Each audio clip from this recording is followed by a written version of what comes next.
비만이 없는 시대가 올까요? 그러지는 않을 것 같아. 왜냐하면 세상에 맛있는 게 너무 많잖아. 이렇게 맛있는 게 많은데 먹어보지 않은 것도 많고. 안녕하세요. 프레시 홍닥터 홍종현 원장입니다. 이번 주제는 현재 많은 주목을 받고 있는 위고비라는 비만 치료제 주사인데요. 원장님도 위고비에 대해서 잘 아시나요? 당뇨병 치료제로 처음에 개발이 되었다가 임상실험에서 이제 다이어트 효과가 굉장히 뛰어나서 그래서 많은 분들이 지금 현재 많이 사용하고 있는 그런 다이어트 약으로 알고 있습니다. 제 지인이 네. 그 위고비가 처음 도입될 때 빠르게 구입을 했는데요. 한 달치가 거의 180만 원을 주고 샀다고 하더라고요. 그만큼 비싼 가격이고 체중 감소에는 너무 좋다는데 원장님은 위고비를 도입 안 하시나요? 위고비를 도입하면 제가 병원이 되게 경제적으로 되게 위태로울 것 같긴 한데, 일단은 위고비가 나온다고 소식을 들었을 때는 그 해외에서 일단 너무 효과가 좋아서 검증이 됐다, 그리고 몸무게가 거의 10kg 이상 빠진다 라고 얘기를 들어서 이렇게 하면 또 지방흡입 하려는 사람이 없으면 어떡하지라고 걱정해 본 적은 있는데, 우선은 저희 나라에서 일단 통용되는 걸 좀 저도 지켜보면서 효과적이면 도입할까도 생각을 하고는 있습니다. 위고비가 약간 부작용이 좀 많다고 하더라고요. 그렇죠. 구토나 설사, 변비, 그리고 심지어는 자살 충동 같은 부작용도 있다고 하는데 잘못 쓰면 큰일 난다는 의견입니다. 어떻게 생각하세요? 식욕 억제를 한다는 거는 그만큼 먹지 않는다는 건데, 이렇게 먹지 않게 되면 위장관 쪽에 없지 않아 무리도 갈 수 있고, 또 뭔가를 먹지를 않기 때문에 변비가 발생하는 건 당연한 것 같아요. 사실 설사라든지 아니면 구토 이런 것들은 아무래도 너무 무리한 다이어트 때문에 또 위장관계에 무리가 가서 생기는 그런 부작용일까라고 생각은 되는데, 또 듣다 보니까 또 자살 충동 또 이런 얘기도 있어요. 이거는 굉장히 좀 심각한 부작용 같은데, 식욕 억제를 하기 위해서는 우리 중추신경계 여기에 영향이 끼치게끔 그렇게 하는 약인 것 같은데, 일반적인 대중 사람들한테 그런 게 안 생긴다 그러면 상관이 없겠지만 이 발생률이 굉장히 높다 한다 그러면 굉장히 좀 심각한 부작용이라고 생각합니다. 네, 부작용이 있는데 위고비뿐만 아니라 다이어트 제품들을 많이 사용하면 안 좋나요?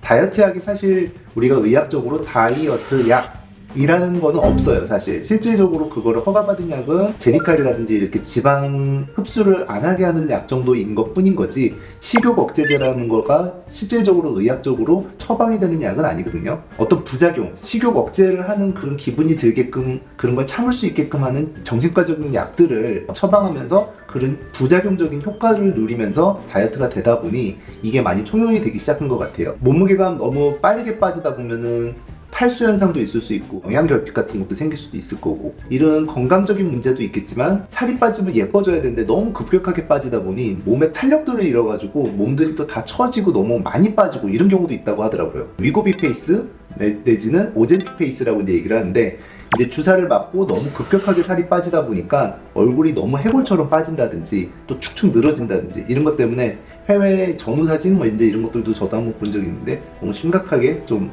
얼굴이 변한 경우도 있더라고요. 그리고 논문에서 보면 위고비를 사용하다가 중단하면 체중이 3분의 2 정도는 다시 돌아온다는데, 체중이 돌아오면서 원래 모습으로 되돌아가는 건 좀 힘들겠죠?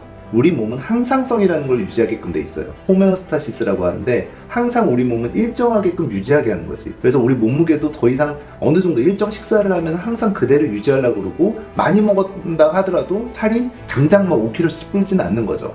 역시나 위고비 같은 경우에도 너무 급격하게 빼다 보면 우리 몸에서 반동심리로 이거를 내 몸을 원래대로 유지하려는 그게 기전이 작용하지 않을까 싶어요. 단순하게 약 때문에 부작용이 아니라 우리 몸의 작용이 그런 거다. 그래서 뭐든지 너무 급격한 건 좋지 않지 않나 라고 생각합니다. 그럼 위고비 페이스처럼 얼굴 살이나 특정 부위가 많이 빠지게 되면 그 부분은 지방 이식으로도 치료가 가능할까요? 물론이죠.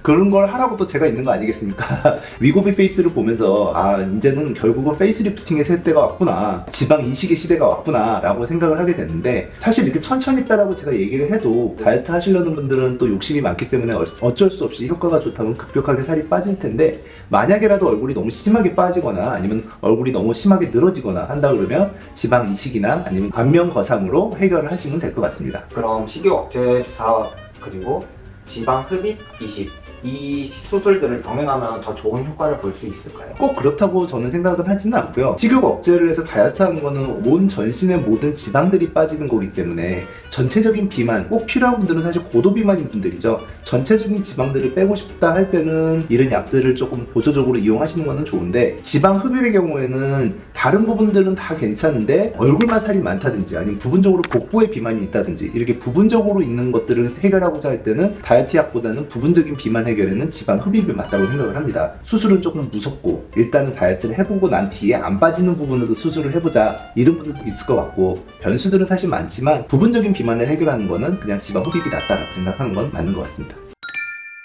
자, 오늘은 핫한 제품 위고비에 대해서 사실 제품에 대한 설명은 아니고, 위고비를 주사를 했을 때 너무 급격한 체중 저하는 이런 것들이 생길 수 있는 부작용, 자살 충동 이런 것까지도 온다고 하는데, 적절하게 잘 사용하고 날씬하신 분들이 욕심내서 할 건 아닌 것 같고, 정말 필요하신 고도비만 환자분들이나 이런 분들이 잘 치료를 위해서 쓰기를 바라고요. 또 부분적인 비만들은 정닥터한테 한번 오셔서 간단하게 지방 흡입으로 해결할 수 있는 방법도 있다. 또 위고비로 너무 많이 빼서 얼굴이 살이 또 너무 없거나 아니면 많이 처졌다 그러면 제가 해결해 드릴 수 있으니까 그런 부분들은 저한테 또 상담 받으러 오시기 바랍니다. 자, 오늘은 위고비에 대해서 여기까지 하도록 하고, 다음에 더 재밌는 주제 가지고 또 찾아뵙도록 할게요. 홍닥터 이만 안녕. The first Noel, the angels did say, was to certain poor shepherds in fields as they lay, in a fields where they lay, keeping their sheep on a cold winter's night that